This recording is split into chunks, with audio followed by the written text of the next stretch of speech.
Đoạn phim kinh dị sau đây được quay lại một cách vô tình trên một con đường tăm tối đâu đó ở Ấn Độ. Xem nha.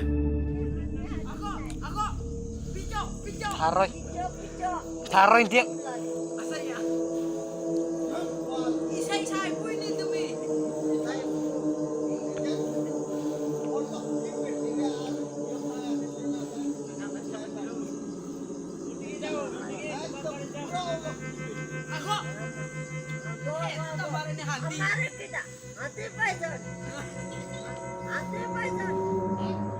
Đó là một người phụ nữ trung niên.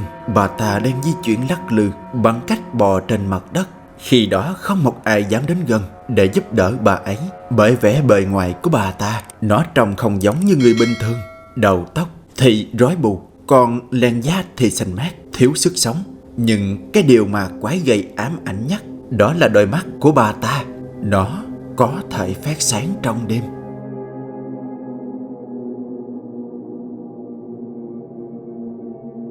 Sau khi đoạn phim ma quái này được nhiều người biết đến, nó đã tạo ra một làn sóng bình luận. Tuy nhiên, đa số người xem cho rằng người phụ nữ trung niên kia có thể bà ta là một mụ phù thủy, hoặc cũng có thể bà ta đã bị sở hữu bởi một thế lực đen tối nào đó, bùa ngải chẳng hạn. Còn bạn có suy nghĩ gì sau khi xem đoạn phim gây sởn gây óc này không?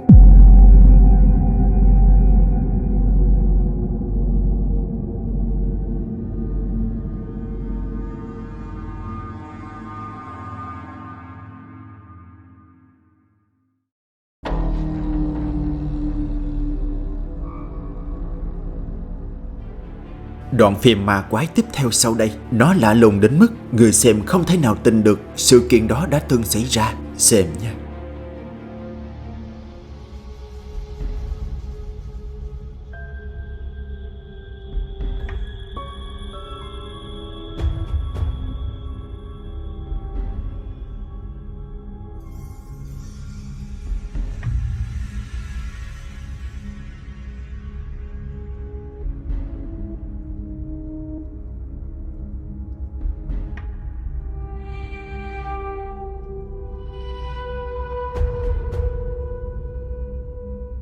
Được biết sự kiện kỳ lạ này được ghi lại vào cuối tháng 7 vào năm 2014 tại sân bay Phuket ở Thái Lan.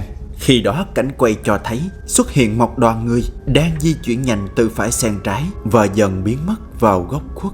Điều kỳ lạ và cực kỳ ma quái ở đây là ở đầu bên kia phía bên phải không hề có máy bay, và ở phía bên trái không hề có lối đi. Đơn giản hành lang di động này nó đang nằm lơ lửng trong không trung. Vậy đoàn người đó từ đâu xuất hiện? Vì sao lại có cái hiện tượng ma quái như thế? Đã có rất nhiều lời giải thích cho đoạn phim kỳ lạ này, nhưng cho đến nay chưa có một lời giải thích nào thuyết phục được đa số người xem. Bạn thì sao? Bạn có lời giải thích nào hợp lý không?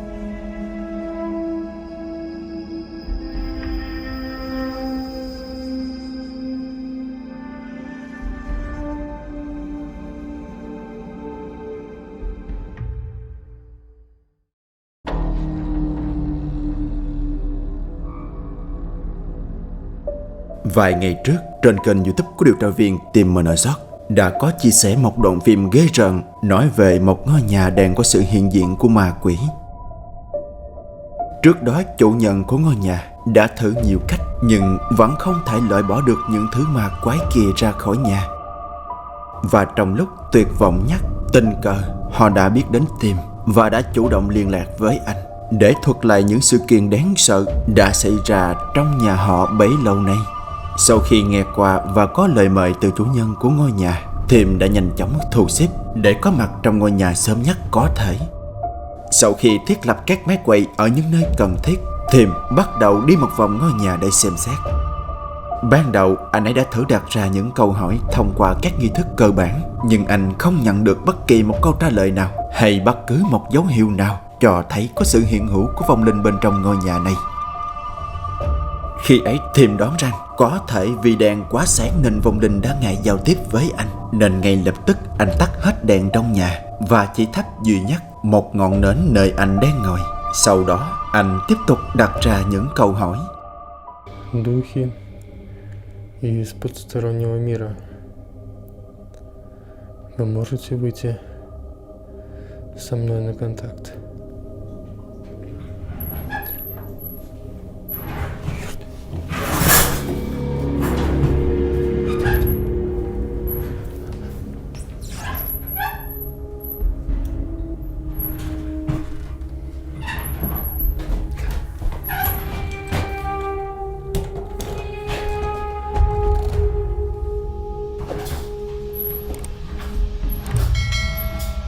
Ящик. Ой.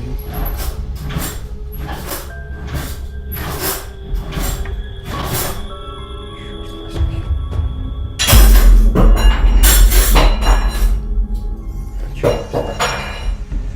Câu hỏi vừa dứt thì ở phía bên kia cánh cửa, trong nhà bếp, một cái ngăn tủ nó đang tự động di chuyển. Đáng sợ hơn nữa, những món đồ bên trong ngăn kéo lần lượt bị ném ra ngoài.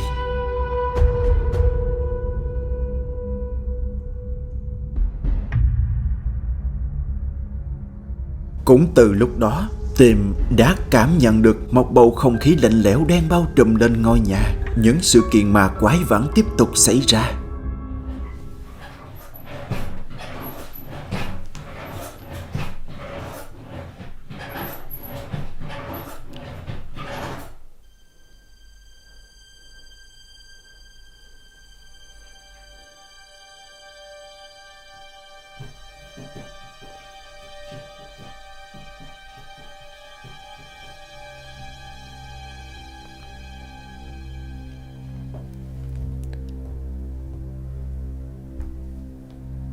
Ngay khi nhận thấy những hoạt động siêu nhiên bắt đầu xảy ra dồn dập, Tim đã đoán rằng có thể vì sự có mặt của anh bên trong ngôi nhà đã khiến cho vong linh giận dữ, nên Tim đã nói như thế này.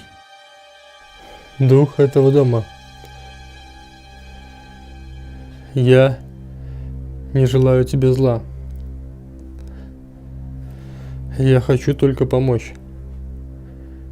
Ты можешь перестать шуметь, кидать предметы. Một tín hiệu đáng mừng là ngay sau khi Tim nói ra những lời chân thành đó, ngôi nhà đã trở lại trạng thái bình thường. Thậm chí chiếc bàn cầu cơ của Tim mới khi nãy đã bị hất tung xuống sàn, bây giờ nó đã được đặt ngay ngắn trở lại. Nhận thấy điểm tốt, Tim đã nhanh chóng kết nối với linh hồn bằng phương thức cầu cơ. Và bây giờ anh đã có được những câu trả lời như thế này. Скажи, у тебя есть имя?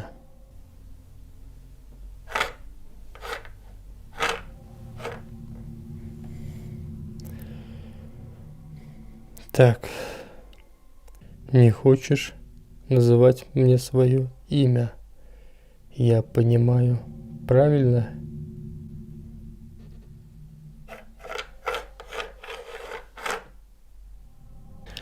Да.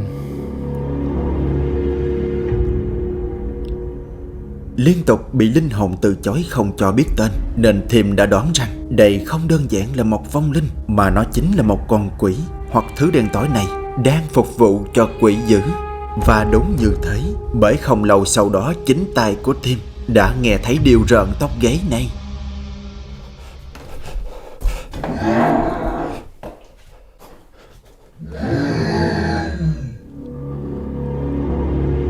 Что со мной?